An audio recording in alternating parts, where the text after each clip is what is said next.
नमस्कार दर्शकों, मैं हूं बरखा सिंह। आज आप सभी का स्वागत है बुलंदशहर में, जहां पर हमारे साथ एक युवा ऐसे नेता बैठे हुए हैं जिनको आप बुलंदशहर वासी तो खैर बहुत अच्छी तरीके से जानते होंगे।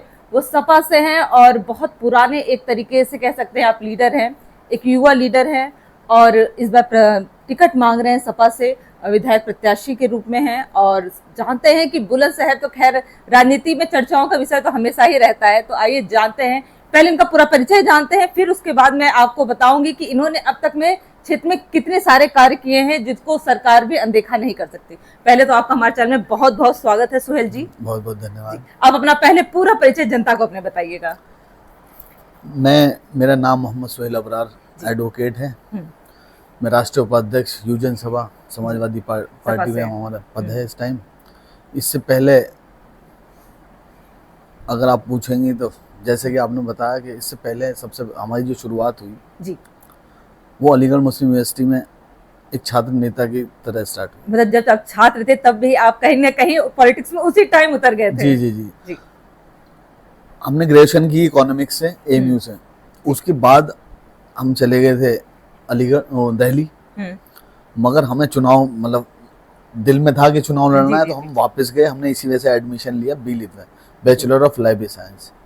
जबकि वो हमारा मतलब अगर एजुकेशन के उससे देखें तो हमारा कोई मतलब नहीं था, बीए विषय नहीं था, पर ये था कि नहीं, हाँ, मुझे मतलब किसी तरह से हमें हाँ, एडमिशन लेके हमें चुनाव लड़ना था। हाँ। हमने वहाँ छात्र संघ की तैयारी शुरू कर दी और जब नॉमिनेशन का वक्त आया तो तब हमें मतलब आज मैं ऑनेस्टली बताना चाहता हूँ कि तब हमें ये पता चला कि बीलिव जो कोर्स है वो पोस्ट ग्रेजुएट काउंट नहीं होता। हालांकि होता बीए के बाद ही है। हाँ। पर वो काउंट नहीं होता। हाँ, लिंग 2 आ चुका था। हाँ। तो उसमें हमारी एज जो है वो नहीं थी कि हम लड़ पाते। अगर हम पोस्ट ग्रेजुएशन में होते, अगर हम एमए में ले चुके होते एडमिशन, तो मैं चुनाव लड़ सकते थे। इस वजह से मैं चुनाव नहीं लड़ पाया। इसलिए हम उसके बावजूद भी छात्र राजनीति में एक्टिव रहे। काफी लड़कों को हमने, अपने भाइयों को लड़ाया है। अच्छा, चुनाव लड़वाया। हाँ, उसमें से बहुत लोग ज्यादातर जीते हैं। हमारे एक भाई थे, मेरे अपने मामा के बेटे हूँ। अच्छा। पहले समाजवादी में भी रहे हैं और एक अच्छा वो चलाते हैं चैनल शहजाद, वो प्रेसिडेंट रहे एमयू के। वो हमने लड़ाया था चुनाव में। उसके बाद एसटी हसन साहब है मुरादाबाद, उनकी भतीजे हैं मसूद और हसन, ये हैं इसमें। ये अच्छा, ये हमने चुनाव लड़ा, ये भी जीते थे। मतलब परिवार में भी कहीं ना कहीं आपके राजनीति थी ही। जी जी, परिवार की राजनीति। सारे कजन्स, हमारे दादा 35-40 साल प्रधान रहे यहाँ गाँव के। और 74 में वो विधानसभा का चुनाव लड़े सदर से, और बहुत अच्छी वोट आई थी। बहुत 10-15 दिन पहले मतलब जो नॉमिनेशन की लास्ट डेट थी तब उनका नॉमिनेशन हुआ था। उससे पहले उनकी प्लानिंग भी नहीं थी। वो कोई वजह रही थी और वो चुनाव लड़े। और उस टाइम जो गठबंधन था हमारा, चौधरी चरण सिंह जी से और नेताजी सब साथ में थे, उसी पार्टी से वो चुनाव लड़े। जनता दल आई थिंक उसका उस टाइम हल का निशान था। अच्छा, उससे चुनाव लड़े, बहुत अच्छा चुनाव लड़े। उसके बाद हमारे यहाँ नेताजी आए थे और उन्होंने कहा कि तुम बड़ी राजनीति में आओ, मगर हमारे दादा को नहीं पसंद था दादा, तो कभी भी नहीं गया। पर कहीं ना कहीं फिर वो वापस आए ही। हाँ, पोते ही के रूप में, पर ये है राजनीति में आप आई गए। जी बिल्कुल, ये सब खेल है प्रभु की। जी अच्छा, अब मैं और जानना चाहती हूँ, खैर आपके बुलंदशहर में बहुत सारे मुद्दे हैं। जिस तरीके से मुझे कहना भी है कि एक युवा को आना बहुत जरूरी है, कि जो दिशा इस टाइम पे आपके बुलंदशहर की, जिसे 3-4 दिन पहले एक बच्ची का एक नाले में गिर गए, काली नदी उसे कहते हैं, उसमें गिर के जिस तरीके से उसकी मौत हो गई, उसके परिवार वालों की जो हालत है, वो तो शायद वीडियो में जो देख रहा है वो इमोशनल हो जा रहा है। उस पर आपका क्या कहना है? क्या कभी भी यहाँ का नगर निगम हो या यहाँ पर आप कह सकते हैं कि सभी लोग बीजेपी से हैं, उसके बाद भी इतना देख रेख नहीं हो रहा है कि इस तरीके से अगर एक छोटी सी बच्ची 11 साल की बच्ची उसमें गिर गई, कहीं ना कहीं ये बहुत लापरवाही है यहाँ पर। देखिए, जितना भी विपक्ष है बुलंदशहर के अंदर, राजनीतिक विपक्ष बीजेपी के अलावा, लोगों ने माइक पे बोला है, बाइट दी है। हालांकि मैंने भी 1-2 जगह बाइट दी है, मगर मैंने रिटन में ऑन पेपर ज्ञापन दिया। बहुत सारे लोग हम समाजवादी से मिलके गए थे, ज्ञापन दिया। उसमें हमारी 3 शर्तें थी मेन, वैसे तो 4 थी मगर मेन शर्तें 3 थी कि इसकी जिम्मेदारी नगर पालिका ले, नगर पालिका एग्जीक्यूटिव ऑफिसर जो हैं उनके खिलाफ, और चेयरमैन जो हैं बुलंदशहर की, उनके खिलाफ मुकदमा दर्ज हो और वो अपनी जिम्मेदारी लें। दूसरा, हमने पीड़ित परिवार के लिए, उस बच्ची के लिए आर्थिक मदद हो और उनके घर में से किसी एक शख्स को नौकरी मिले। तीसरी बात हमारी ये थी कि जितने भी शहर में नाले सड़कें हैं उन्हें सबको दुरुस्त कराया, सारे गटर सीवर सिस्टम सब सही कराया जाए। अच्छा, इसकी वजह असल में मतलब एक बात मैं ऐसी कहूँगा कि हो सकता है लोगों को पसंद ना आए, मगर हम लोगों की कड़वी सच्चाई है बुलंदशहर। मैं समझता हूँ कि यहाँ की जनता सवाल उठाना भूल गई है। नहीं, आज तक जो विधायक हम यहाँ पहले भी रहे, बसपा से भी रहे, अभी भी 1 लाख वोट मिली हमारे गठबंधन में थे, और उसके बाद सामने बीजेपी वाले, तो खैर हमारे लोग को तो लोग जानते भी हैं जो बीजेपी के अलावा रहे, मगर बीजेपी वालों को तो लोग, मैं समझता हूँ 60% लोग नहीं जानते होंगे, कि नाम नहीं बता सकते कि विधायक का क्या नाम है। दीप्ति, मैं मतलब बिल्कुल आपको वो जो शॉकिंग न्यूज है ये, हाँ जी बिल्कुल। आपने अब जितने भी दिन आप यहाँ रही, आपने ये नोट किया होगा कि यहाँ के लोग, जैसे उन्होंने एक रूमर उड़ाना स्टार्ट करा इस मुद्दे पे चारू कश्यप के हुए कि स्कूल की गलती है, कि स्कूल ने बच्ची को क्यों छोड़ा। मैं मान रहा हूँ कि स्कूल की गलती है, मगर अगर वो सीवर लाइन या नाला नहीं हटा होता, वो पट्टिया वहां रखी होती, तो उस बच्ची वो नहीं डूबती ना। तो लोगों को डाइवर्ट करा और लोग डाइवर्ट हुए। लोग कहने लगे, ज्यादातर आप बाइट देखना, लोग स्कूल की गलती है। इवन मतलब उसकी बच्ची के जो परिवार वाले हैं उन्हें भी ये समझाया गया, मतलब उनके सामने एक क्रिएट किया गया एक माहौल कि भाई ये स्कूल की गलती है। मैं इस मतलब कुछ लोग कांग्रेस के हैं, मैं उनकी प्रशंसा करना चाहूंगा, आम आदमी के भी हैं, और हम लोगों ने जब ज्ञापन दिया और जब बार बार बाइट में ये बात रखी गई, तो आम जनता भी ये बात कहने लगी, और सबको ये बात मालूम है कि ये गलती सिर्फ नगर पालिका की है। बिल्कुल। और नगर पालिका के चेयरमैन को उन्हें जिम्मेदारी लेनी चाहिए। आप देखेंगे उनकी बाइट भी आप देखिएगा, मैं आपसे कह रहा हूँ, आप इस पर बड़ी न्यूज बनाइए, क्योंकि बहुत बड़ी बात है। हमारे नेता पीडीए की बात करने वाले, और पीडीए के लिए हक की लड़ाई हमेशा उन्होंने लड़ी है। राष्ट्रीय अध्यक्ष जी का, मैं तो कह रहा हूँ, बुलंदशहर में कितने पीडीए के परिवार के बच्चों की और परिवारों की हेल्प करिए। डायरेक्ट आप इसे सर्च मारिएगा प्लीज, मतलब मैं चाहता हूँ कि आप इस पर बात करिए। उसके बाद आप वो वहाँ दीप्ति मित्तल जी आती हैं, आप उनके बयान सुनिए, उनके चेहरे पे मुस्कुराहट है। और जितने भी एमएलए का बयान आया हो, डॉक्टर भोला सिंह का बयान आया हो, ये आपकी अंतुल तेवतिया जी हो, मतलब जितने भी लक्ष्मी राज सिंह हो, सब आए। अब से पहले, जब तक हमने ज्ञापन नहीं दिया था, उससे पहले तक सबने आश्वासन दिया। बेटी नहीं मिली थी जब तक, उन्हें लगा कि मतलब ये ठीक है, आश्वासन दिया, मगर इवन ये आश्वासन भी नहीं दिया कि आर्थिक मदद करेंगे। सबके मेरे पास बयान है, मैं आपको व्हाट्सएप करूंगा।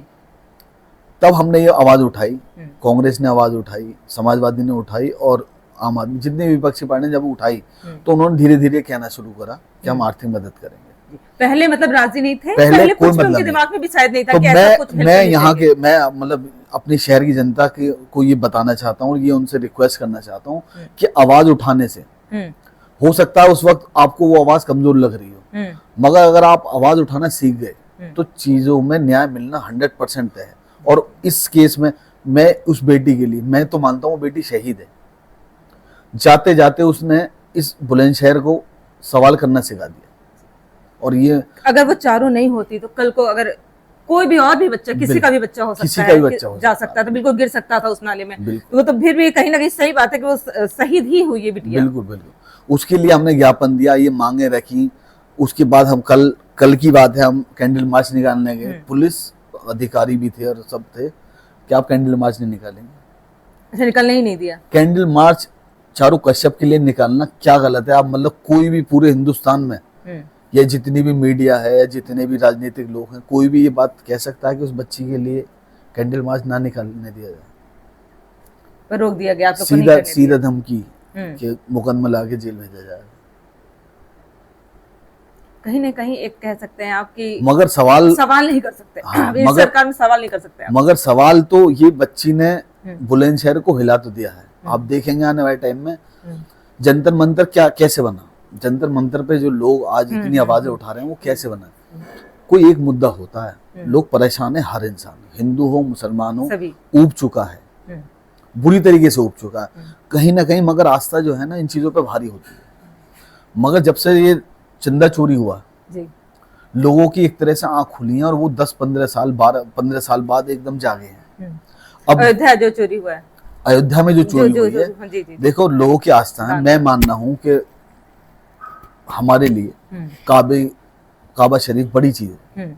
अगर हमें वहां पता चले मुसलमानों को कि वहां इतना बड़ा घपला हो रहा है, तो हम हिल जाएंगे, टूट जाएंगे बुरी तरीके से। जो बीजेपी सरकार पूरे 15 साल ये चीख रही हो, ये चिल्ला चिल्ला के कि राम मंदिर में तुमने इतना बड़ा घोटाला करा, अब भगवान की इनके ऊपर ऐसी मार पड़ेगी कि ये सोच भी नहीं पाएंगे कि क्या हुआ हमारे साथ। कहीं ना कहीं ये माइनस तो हुआ ही है, माइनस जो दान चोरी मैं ये कह रहा हूँ, कहीं ना कहीं देखो मैं साफ बात करने वाला हूँ। हो सकता है लोगों को अखिलेश जी नहीं पसंद हो सकता है राहुल गांधी नहीं पसंद हो, विकल्प ढूंढ रहे हैं वो। अब की बार हो सकता है नोटा पे भी वोट पड़े। कुछ लोग ऐसे हैं ना कि इतने लीन थे आस्था में, अंधभक्त वो इतने हो चुके थे कि आज भी उनका एक दिल तो ये नहीं कह रहा। हालांकि वो जानते हैं कि अखिलेश जी से ज्यादा विकास पुरुष बड़ा कोई नहीं है यूपी के अंदर। तो मैं जब से ये पॉलिटिकल सिस्टम स्टार्ट हुआ है, मैं कह रहा हूँ 47 के बाद से, 51 के बाद से आज तक मेरे ख्याल से कोई ऐसा नेता यूपी के अंदर रहा है नहीं जिसने हर सेक्टर में विकास किया। अखिलेश जी ने एक बार लैपटॉप बांटा था, इस बार कुछ सोचा है उन्होंने? अखिलेश जी तो वो इंसान है कि जो 2012-14 में इस बात सोच रखते हैं कि लैपटॉप देना है, पुलिसिंग सिस्टम को इतना बेहतरीन करना है, एक ऐसा एक्सप्रेस वे बनाना है जो एक पूरे देश के लिए मिसाल बन जाए, महिलाओं के लिए ऐसी हेल्प करनी है। आज 112 उसे कर दिया, 100 नंबर डायल करते थे हम, 112 आप कहीं भी बैठ के पुलिस को बुला सकते हैं।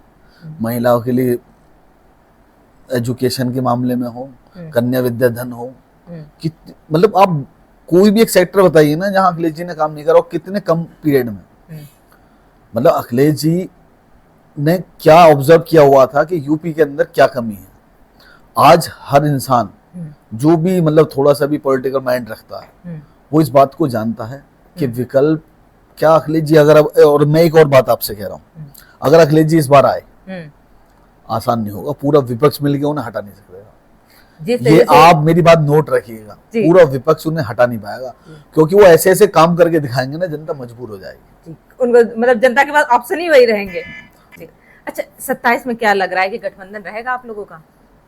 देखिए गठबंधन की बात तो बड़े नेताओं की है, हमारे राष्ट्रीय अध्यक्ष जी ये करेंगे, मगर हाँ जो इन दोनों नेताओं की सोच है, हमारे नेता माननीय श्री अखिलेश यादव जी ने अभी तक जिससे भी गठबंधन किया है, चाहे वो बहन जी हों, चाहे वो ये जैन जी हों, आरएलडी से किया हो, आगे आके गठबंधन किया है।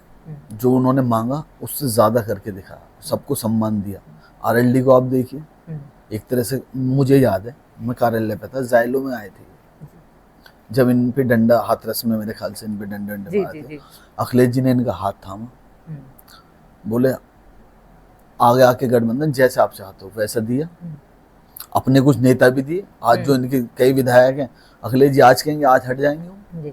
पर सुनने में आया था कि लोकसभा चुनाव में कांग्रेस ने वो सीटें नहीं दी जो अखिलेश जी चाह रहे थे लोकसभा में। जी बहुत जगह पैसा था कि लोकसभा में मांग थी कि वहां पे सीट हमें मिले। लोकसभा में हमारे नेता माननीय श्री अखिलेश यादव जी को अंदाजा था, हम मीटिंग में होते थे, आज मैं मतलब कैमरे के सामने ही कह रहा हूँ कि वो हमसे हमेशा कहते थे 50 से 55 सीट आएंगी, 50 से 55 सीट आएंगी, और यकीन मानिए हमें यकीन नहीं होता था। मगर जब उन अखिलेश जी ने हमारी ड्यूटी लगाई, जब हम लोगों के पास जा रहे थे, जो अखिलेश जी ने पीडीए के हिसाब से जो टिकट दिए मार्वेलस, मतलब उसका कोई तोड़ नहीं, और लोगों ने इस तरीके से सपोर्ट करा। हालांकि बीजेपी को भी अंदाजा नहीं था कि हमने मतलब अखिलेश जी ने कर क्या दिया है। अयोध्या में जिस तरीके से जीत हुई थी लोकसभा, अयोध्या में आप कहीं मेरठ में हम जीते हुए थे, फर्रुखाबाद में हम जीते हुए हैं, कितनी सीटें ऐसी हैं जो हमें जबरदस्ती हराया गया, प्रशासन के बल पे हराया गया, और सब जानते हैं, पूरा शहर जानते हैं। आपको भी लगता है क्या कि ईवीएम पे कुछ न कुछ घोटाला होता है? ईवीएम तो 100% इस देश के लिए नासूर है। अगर ईवीएम ना हो तो ये तो बहुत पहले चले जाते। 17 में हम आ रहे थे 101%। आप सारी सीटें उठा के देखिए, 5000, 3000, 2000, 1200 ऐसी वोटों से हम हारे।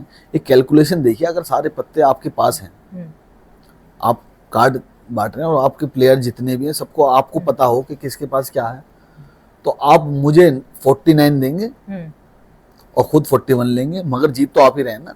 मकसद तो जीत है। सामने तो जनता तो कुछ कुछ कहती है ऐसी, या फिर आप कह लिए आपके जो बच्चे कहते हैं जहां पर बीजेपी का नहीं आया है वहां पर भी क्या ईवीएम क्यों नहीं खेल खेला? अखिलेश जी का बयान नहीं आपने सुना संसद भवन में? उन्होंने क्या कहा? बोले मैं 1 सीट जीतूं, 80 की 80 जीत जाऊं या 37 जीता हूं, बात एक ही है। बात एक ही है, ईवीएम पे उन्हें भरोसा कभी भी नहीं। अच्छा। ये मुलायम सिंह जी ने भी कहा था, आप 2010 का आप उनका बयान उठा के देखिए, उन्होंने कहा था कि ईवीएम का तो कोई मतलब ही नहीं है। हमेशा समाजवादी पार्टी जब से ईवीएम आई है ईवीएम के खिलाफ रही है। कांग्रेस, आज मैं आपको बता रहा हूँ ये बात, कांग्रेस इतनी मजबूती से ईवीएम का मुखालफत नहीं कर रही। तो जब अमेरिका में नहीं हो रहा, बड़े बड़े देशों में नहीं हो रहा, जिनकी इकोनॉमी और जो हमसे ज्यादा डेवलप हैं उन कंट्रीज में नहीं हो रही ईवीएम, वहां भी बैलेट से हो रहा, तो क्या मकसद है बैलेट से नहीं करा? बैलेट से होना चाहिए, हाँ, इंडिया में भी। अच्छा, अब जैसे पंचायती चुनाव है, कह दिया गया है कि वो विधायकी के बाद होगा, विधायक का चुनाव हो जाएगा उसके बाद होगा। उस पर खैर आप लोग आवाज भी उठा रहे हैं कि नहीं वो तो पहले हो जाना चाहिए पंचायत चुनाव, इस पर आपका क्या कहना है? मैं जिला पंचायत चुनाव लड़ा हुआ हूँ 2021 में। अब मतलब मैं समझता हूँ कि यहाँ क्षेत्र में बुलंदशहर के अंदर एक अच्छे चुनाव में से मेरा चुनाव था। मुझसे जीते थे लक्ष्मी राज, इनकी वाइफ थी और मेरी वाइफ थी, मतलब लेडीज महिला सीट थी। तो अब जैसे लोग जिला पंचायत की तैयारी में लगे हुए थे, प्रधानी की तैयारी में लगे हुए थे, अब क्या हुआ है, लोग इस बात से भी बीजेपी से बहुत ज्यादा नाराज हैं। भाई आपने प्रशासनिक अधिकार दे दिया प्रधानों को, हालांकि उसका मसला कोर्ट में गया, वो वापस हुआ। इसी तरह से आपने जिला पंचायत का दे दिया। जिला पंचायत अध्यक्ष एक बहुत बड़ी चीज होता है, जिले के अंदर एक बहुत बड़ी पावर है। और विकास की कितने कारण, सारे जिला पंचायत जो लोग थे मेंबर बनने के लिए जो तैयारी कर रहे थे, वो भाई हर आदमी खर्चा कर रहा था। तुमने सब मतलब पहले एज इट इज रहेंगे। अब ये जो 3 महीने 4 महीने जो बड़े हैं, तो इससे जो विपक्ष के लोग हैं बिल्कुल भी खुश नहीं है। इसमें क्या आपको लगता है कि बीजेपी की कहीं ना कहीं कुछ चाल है, कुछ हो सकता है उसको कुछ फायदा हो? क्योंकि ऐसे पंचायती चुनाव में तो मैं बताता हूँ क्या किसी पार्टी का हस्तक्षेप ज्यादा नहीं होता है। हाँ। जब मुझे मेरे घर में मुखालफत दिखेगी तो मैं चाहूंगा कि लंबा खींचे, चंदा चोरी और कितने भ्रष्टाचार हर जिले में। आप आज अब न्यूज, अब असल में क्या हुआ है कि जो पेटेंट लोग हैं, उसके अलावा छोटे छोटे पत्रकार, यूट्यूबर, ये सब बहुत ज्यादा इनकी नेट से बहुत सारी चीजें बीजेपी ने अपने लिए करी थी, मगर उससे नेगेटिव इम्पैक्ट भी बहुत सारे, पॉजिटिव लेने वाले के लिए बहुत पॉजिटिव है, मगर जो इनका मिसयूज कर सकते हैं उसके लिए बहुत नेगेटिव चीज है। नेट जियो का ये सब मतलब बहुत लंबी चीज है। ये मैं कहूँगा कि बीजेपी का सब प्लान है ये, कि लोगों को बिजी कर दिया रील्स वगैरह में, मगर आज वही रील्स बीजेपी के लिए नासूर बन चुकी हैं, क्योंकि अब उन्हें नहीं रोक पा रहे। अब आज तक फलाना सब खरीद सकते हैं आप, मगर गली में बैठा हुआ जो वीडियो लड़का चला रहा है वो तो दिखा रहा है ना आपका भ्रष्टाचार, वो फोटो खींच के डाल रहा है। हमारे शहर में अभी एक लड़का है जटपुरिया के नाम से, उसने मुझे बुलाया था, मेरे साथ में मेरा भाई कोमल है, मैं हूँ और भी बहुत सारे लोग थे। उसने एक वीडियो डाली कि अभी यहाँ डीपीसी स्कूल है, मेरी भी बच्ची उसमें पढ़ती है, समर वेकेशन हुए अभी, उसमें तो वो नहीं खोदा गया, 1.5 महीने की छुट्टी रही। स्कूल के सामने की सारी लाइन, स्कूल स्टार्ट होते ही पाइपलाइन के लिए सारे रोड खुदी, लोगों ने डालना स्टार्ट करा, मगर वो लड़के की वीडियो ज्यादा वायरल हो गई। उसने वीडियो डाली कि मतलब यहाँ के सब विधायक, 7 विधायक बुलंदशहर बीजेपी, MP 3 बार से बीजेपी, और मतलब सब उसने गिना, मतलब बहुत अच्छी वीडियो है, मैं आपको उसका लिंक भेजूंगा। उसने जो भ्रष्टाचार दिखाना शुरू किया कि ये है बीजेपी का भ्रष्टाचार, रील चलने लगी आउट हो गई, उसमें मुकदमे लगा दिए उस लड़के पे। बिल्कुल, वहाँ का एक पार्षद आने लगा, बताओ मैनेजमेंट कैसे करना है, क्या करना, बीजेपी का पार्षद। मैंने कोशिश भी करी, हम लोगों ने बात करी इंस्पेक्टर वगैरह से, उन्होंने इशारा दे दिया कि ये तो मामला बड़ा है। खैर हमने उसे एक राय दी, उस राय से आज वो थोड़ा बेचारा, मगर अब वो हमारी बात चल रही थी, सॉरी हम टॉपिक दूसरे आ गया। तो वो जो बीजेपी ने क्यों नहीं कराए चुनाव, असल में ग्राउंड पे रिपोर्ट अच्छी नहीं है, बहुत बुरी तरीके से जनता नाराज है। और बीजेपी में जैसे ही ये जिला पंचायत प्रधानी होती, 80-90% बीजेपी कैंडिडेट हारते जिला पंचायत। इस वजह से वो सोच रही है कि अभी रिस्क ही ना ले, रिस्क नहीं, अब विधायक ही हो जाएगा उसके बाद रिस्क लिया जाएगा। बिल्कुल। अच्छा, ऐसे बुलंद सर में आपके बहुत सारे टॉपिक हैं, तो अभी तो मैं जैसे ही भी आपके घर के लिए मैं मुड़ रही थी, वहां पे मैंने देखा कि बहुत कूड़े के ढेर थे, प्लास्टिक वगैरह, तो जिस तरीके से जैसे लगता ही नहीं ये नोएडा के एकदम बिल्कुल पड़ोसी शहर कह सकते हैं, पड़ोसी शहर है और बहुत पुराना खैर बुलंदशहर, और उसके बाद भी यहाँ पे डेवलपमेंट के नाम पे मुझे बहुत पिछड़ा हुआ लगता है। अभी आपने यहाँ के आधे लोग नोएडा जो एक आपने जिक्र कर दिया, बहुत अच्छा करा, मुझे याद दिला दिया। अभी जैसे हमारे रोड से आप बाहर जाएंगे, सामने गेट बना हुआ है जी, अभी नई बाउंड्री हुई है। हाँ। यहाँ पे जो केशव प्रसाद मौर्य, अच्छा, केशव प्रसाद मौर्य जी आए थे, वीर विजय पति जी गुर्जर समाज के जो हैं, उनके नाम से यहाँ पे उन्होंने बोर्ड लगाया था। ठीक है, उसका इनॉग्रेशन और ये और पूरे प्रशासन और पूरी बीजेपी यहाँ इकट्ठी हुई। उसके बाद मेरे पास फोटो भी है, और अब वहाँ पे PWD का एक वो बनना है, कोई मतलब नहीं बना, वीर विजय पति महाराज जी कहेंगे, गुर्जर समाज के भाई, वो लोग पूर्वज मानते हैं उन्हें अपने, और अपने वो मानते हैं, और वो स्वतंत्रता सेनानी भी रहे, उनका कोई जिक्र ही नहीं है। हमारे भाई ने, हमने भी कई बार उसकी आवाज उठाई है, कोई जिक्र नहीं है। मतलब आप ही की पार्टी का उप मुख्यमंत्री जी, जिसका उद्घाटन करके गया कि भाई ये जो यहाँ जो भी बनेगा ये वीर विजय सिंह पति के नाम से होगा, पार्क बनाया था। अब वहाँ अगर कुछ बनना है तो हमारा लोगों का कहना है कि कम से कम उसका नाम उनके नाम से रख दो। नहीं, कोई सुनवाई नहीं। किसके नाम पे रखा गया फिर? अभी तो कोई नाम ही नहीं रखा गया। अच्छा, PWD का वो पता नहीं, अभी तो उसमें और डेवलपमेंट हुआ नहीं है। इसके बाद कई बार मतलब हमने DM को विज्ञापन दिया है, बहुत सारी चीजें चल रही हैं। तो जहां भी आप, मैं कह रहा हूँ बुलंदशहर के किसी भी कोने का आप मुझसे जिक्र कीजिए, हर कहीं भ्रष्टाचार कहीं ना कहीं, जिस भी जगह का आप नाम बता देंगे उस जगह में भ्रष्टाचार मैं दिखा दूंगा। तो मतलब कह सकते हैं कि ये जो भ्रष्टाचार है, अगर अब इस बार आप आते हैं तो क्या ये इस भ्रष्टाचार पे रोकथाम लग पाएगा? बिल्कुल लग पाएगा। अब मैं कह रहा हूँ जिस पार्टी के राष्ट्रीय अध्यक्ष की सोच विकास की हो और लोगों के दुख में काम आने वाली हो और लोगों को देने वाली हो, तो वो भ्रष्टाचार से तो कोई मसला है नहीं। सबका हिसाब होगा, ये बात तो पक्का होगा। तो अब जैसे बीजेपी की तो यहाँ पर आपके कह सकती हैं जो है चेयरमैन, तो इन सब की वजह से कुछ ऐसा तो नहीं है कि अब आपस में भाई यहाँ पे अगर विधायक सपा से कोई बन जाए तो वो बीजेपी से हैं, फिर किसी मतभेद के चक्कर में फिर जनता हमारी पीछे रह जाए, ऐसा तो नहीं हो जाएगा? देखिए, अभी तो बोलना कुछ बड़ी बात होगी, मैं उनके लिए कोई टिप्पणी नहीं है। टिप्पणी मैं इस बात पे तो नहीं कह सकता, मगर हाँ ये कह सकता हूँ कि वो भी एक महिला है और वो एक बच्ची थी, उसकी माताजी का हाल देखा नहीं जा रहा था। तो कम से कम आपसे बाइट ले रहे हैं पत्रकार, तो उनके सवालों का आपके पास जवाब नहीं बनना है, तो अकेले में बैठ के वो सोच है कि मुझे इस पे क्या करना चाहिए जी। ये मुद्दा खत्म नहीं होगा, चुनाव आएंगे, चुनाव में देखना हर विपक्ष के नेता के पे होगा। मैं तो इसी पे चुनाव लड़ूंगा, बिल्कुल लड़ूंगा, क्यों नहीं लड़ूंगा? इससे बड़ा मुद्दा मैं नहीं समझता। बुलंदशहर के अंदर हमारी सरकार 2017 में थी, 12 से 17 में एक हाईवे पे, यहाँ ये नया हाईवे बना था बुलंदशहर बारवा, जिससे आप आए होंगे नोएडा से, तो यहाँ पे एक रेप हो गया था। उस रेप को आप 2017 के किसी भी पेपर में, किसी भी न्यूज में देखिएगा, ऐसा लग रहा था जैसे, कहना नहीं चाहिए कि ऐसे जैसे हमारी पार्टी के नेता ने वो रेप कर दिया। पूरी मीडिया पे सिर्फ वो रेप था, और महिला समाज की दुनिया भर के लोग, सारे संगठन महिलाओं के सब इकट्ठे थे। आज एक संगठन कोई आपको नहीं दिखा होगा, कुछ नहीं दिखा, कोई संगठन नहीं आया। पर लोग कह रहे पहले जिस तरीके से बुलंदशहर का माहौल था, बहुत ज्यादा यहाँ पर दबंगई थी, हमारे पूर्वांचल में दबंगई कहा जाता है, तो वो दबंगई अब बहुत कम हो गया है। अब ये चीजें बहुत कम हो गई हैं, जिस तरीके से सुरक्षा बहुत ज्यादा बढ़ गई है, अब असुरक्षित कोई नहीं रह गया। इस पर कितनी सत्यता है? ये आपके विधायक जी का बात था। अभी आप न्यूज में हैं, असल में क्या हो गया, अब सिस्टम से हो रहा है।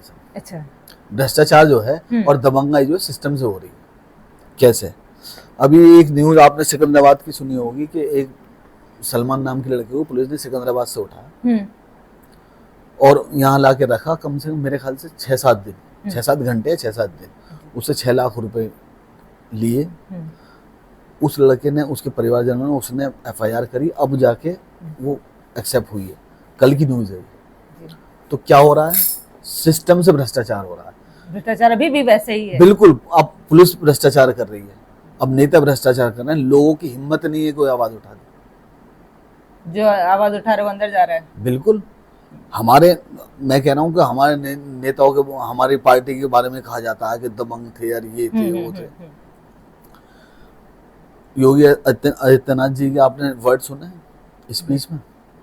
उन्होंने जो रवि किशन को कहा, रवि किशन के लिए भी, पक्ष वालों के लिए भी और विपक्ष वालों के लिए भी, कोई नेता मुख्यमंत्री होते हुए किसी की वायरल हुई है कि वो अब्यूज कर रहा हो, किसी को गाली दे रहा हो?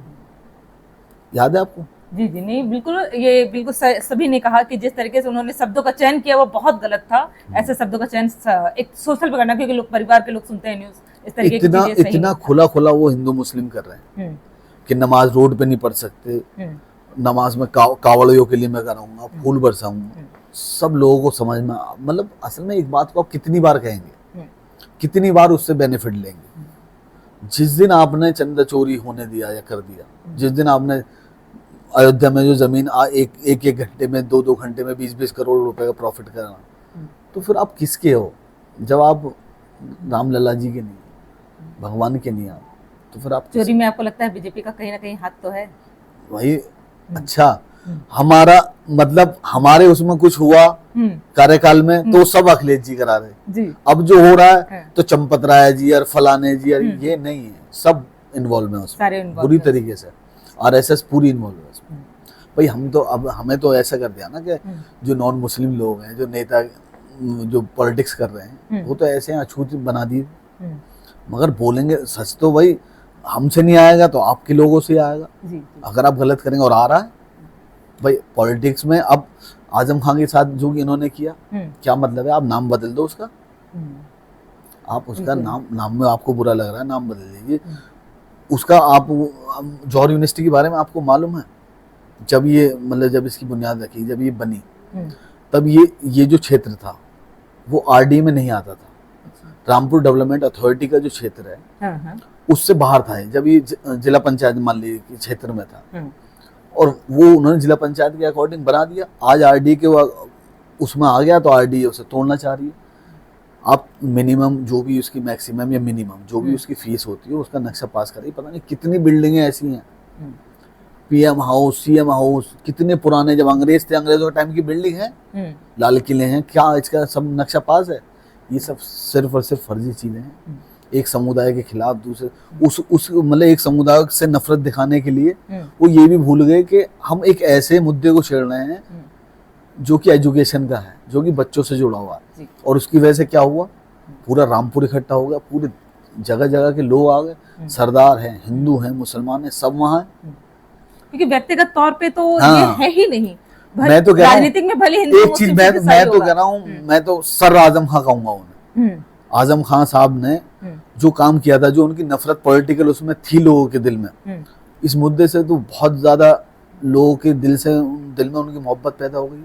और जौहर यूनिवर्सिटी के लिए योगी आदित्यनाथ जी को अपनी जो सोच बदलनी चाहिए और उसे बच्चों की यूनिवर्सिटी रहने दें। पॉलिटिक्स एक अलग चीज है, शिक्षा पर नहीं, शिक्षा पे वार नहीं करना जो नहीं तो दिल्ली में जो जंतर मंतर पे इस टाइम पे नीट का हुआ है, फिर से वो दोबारा भगवान, मैंने क्या कहा, जब आप भगवान को नाराज करते हैं ना तो टाइमिंग देखिए। आप चंदा चोरी हुई, फिर आप जंतर मंतर वाला सीन हुआ, फिर फॉरेन जौहर यूनिवर्सिटी का, अब उसके बाद अब अमित शाह जी पे जंतर मंतर, फिर पब्लिक है। तो ये जब भगवान नाराज हो गया आपसे तो अब आपको कोई बचा नहीं सकता। अब जितनी कोशिश करोगे ना उतना और ज्यादा फंसते चले जाओ। अच्छा, इस बार आपने बुलंदशहर के लिए क्या सोचा है?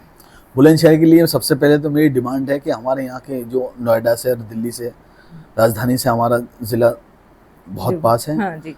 और यहाँ जो पढ़ाई, जो एजुकेशन हम बहुत कम मिनिमम रुपीस में, पैसों में दे सकते हैं, वो हमारे स्टूडेंट, हमारे छात्र यहाँ से जाके नोएडा में लाखों की फीस जमा करते हैं। मैं चाहता हूँ एक बड़ी यूनिवर्सिटी यहाँ पर होनी चाहिए। और दूसरा, यहाँ से जॉब करने बहुत हमारे बच्चे जाते हैं। यहाँ आप सुबह हमारे चौराहे पे आप देखेंगे तो कम से कम लोगों को जॉब के लिए 1500, मतलब मैं कह रहा हूँ 2000 के लोग, 2000 के करीब लोग होते हैं और उससे भी ज्यादा होते हैं। तो एक मेट्रो यहाँ से कनेक्ट होनी चाहिए। और अब तो हमारा मान लीजिए एयरपोर्ट बना है तो उसके हिसाब से भी हमें चाहिए। तो यहाँ पे मेट्रो और एक यूनिवर्सिटी और सबसे पहले नगर पालिका का इलाज जी, वो बहुत जरूरी है। इलाज का मेरा मतलब है कि जरूरी रोड वगैरह, हाँ। नाले वगैरह, यहाँ के सीवरेज सिस्टम को खराब बहुत करके गए। बहुत खराब है। क्यों खराब हुआ, मतलब मैं एक बताऊंगा, चीजें उठाओगे तो इतनी मतलब उसमें स्मेल आएगी, इस वजह से मैं भ्रष्टाचार की चीजें करना नहीं चाह रहा। रास्ते पे जाना ही नहीं चाहते। मैं आपने बिल्कुल वोट आपने जाना चाहती हूँ। आप लोगों से मालूम करिएगा कि अभी इससे पहले यहाँ कंस्ट्रक्शन हो रहा था रोड का, मतलब पाइपलाइन एक सीवर डल रही थी। वो पाइपलाइन का काम गुजरात की एक कंपनी थी जी, जो गांव-गांव में जल जीवन मिशन वाला, जल जीवन मिशन में, जो शहर में काम है। गांव में तो हुआ ही हुआ, जो शहर में, जिसकी वजह से पूरा सीवरेज सिस्टम ब्लॉक हो गया। मैं आपको वो बताना चाह रहा हूँ कि जो ये शहर में हुआ, तो जहाँ उनका दिल कर रहा था वहाँ उन्होंने खोदा, जैसे उनका दिल करा वैसे उन्होंने क्लोज करा, पुरानी ईंटों को वैसे ही रख दिया। अब जब मिट्टी आप खोदेंगे, एक मतलब रोड कितनी चौड़ी है, जितनी भी चौड़ी हो, अगर आप खोदेंगे दोनों तरफ मिट्टियाँ जाएंगी। वो मिट्टियाँ और पत्थर वगैरह सब नाले वगैरह में गए, वो सब चीज़ें ब्लॉक हो गई। इस टाइम बुलंदशहर का पूरा सीवरेज सिस्टम ब्लॉक है। आपने बारिश हुई थी, यहाँ तक कि लोग यहाँ तक कि पानी, ऐसा बुलंदशहर पहले कभी भी नहीं होता था। और वो जो कंपनी है जिसने ये सीवरेज सिस्टम करा, वो गुजरात की है। जी जी, वो तो मैंने ज्यादातर गांव में भी देखा। भ्रष्टाचार तो इस लेवल का है कि ये लोग जो हरकतें कर रहे हैं ना, बीजेपी वाले, वो डर रहे हैं कि जब अगर हम सत्ता से चले गए तो हमारे साथ होना क्या। अब तो ये डर का ये दिया फड़फड़ा रहा है बुझने से पहले। एक तरफा हम यहाँ आ रहे हैं, आप देखेंगे समाजवादी पार्टी एक तरफा सरकार बनाएगी उत्तर प्रदेश में, और माननीय अखिलेश यादव जी को लोग नेता अपना मान चुके हैं, उनके विकास को याद कर रहे हैं, क्योंकि हर जगह विकास की जरूरत है। अभी क्षेत्र की जनता से भी कुछ कहेंगे? मैं क्षेत्र की जनता से सिर्फ एक ही बात कहना चाहता हूँ कि वोट कहीं भी करें, मगर आपको ये पता होना चाहिए, आपको सवाल करना आना चाहिए कि हम किसी को अगर वोट कर रहे हैं तो विकास के नाम पे करें, शिक्षा के नाम पे करें, भ्रष्टाचार से बचने के नाम पे करें, और सवाल करने के नाम। मतलब मैं चाहता हूं कि आप सब लोग, बुलंदशहर की जनता, अपने प्रतिनिधियों से और हम लोगों से भी, अगर हम आपके पास वोट मांगने आएंगे तो हमारे वादे लिख के रखें और हमसे मांगे आने वाले टाइम में। अगर आपने हमें वो मुकाम दिया तो हमसे आप सवाल करें, और अभी भी चारू कश्यप के लिए आप सवाल करें, घर घर से उठाएं। मेरी फेसबुक पे आप शेयर करें चीज़ों को, मैंने शेयर की हुई है, उसे आगे बढ़ाएं। जो भी सवाल होगा, मैं चाहता हूँ उसके परिवार के लिए एक सरकारी नौकरी हो, और उनकी आर्थिक मदद इतनी हो, उनके लिए एक मकान हो, और ये शहर में गड्ढे और सीवरेज सिस्टम ऐसा हो जाए कि आगे कोई चारू या किसी की बेटी के साथ ऐसा दुखद घटना ना घटे। धन्यवाद। बहुत धन्यवाद। ये थे हमारे साथ एक युवा, आप कह सकते हैं प्रत्याशी के रूप में है, टिकट मांग रहे हैं सपा से, सुहेल जी, जो कि आप क्षेत्र में बहुत सामाजिक कार्य भी करते रहते हैं। जिस तरह से जो चारों बिटिया थी उसका 100 तो बरामद हो गया है, पर उनके लिए, उनके परिवार के लिए आवाज उठाया है। उन्होंने एक आर्थिक मदद भी करवाई है सरकार से, और उनका कहना है कि एक नौकरी भी उनके घर से किसी का लगना चाहिए जी। और इसी तरह के और मुद्दे वो उठा रहे हैं, पर देखना तो है आने वाले टाइम में क्या होता है, जनता का, बुलंदशहर की जनता का क्या फैसला होता है। ऐसे न्यूज़ के लिए बने रहिए मेरे साथ, मैं बरखा सिंह।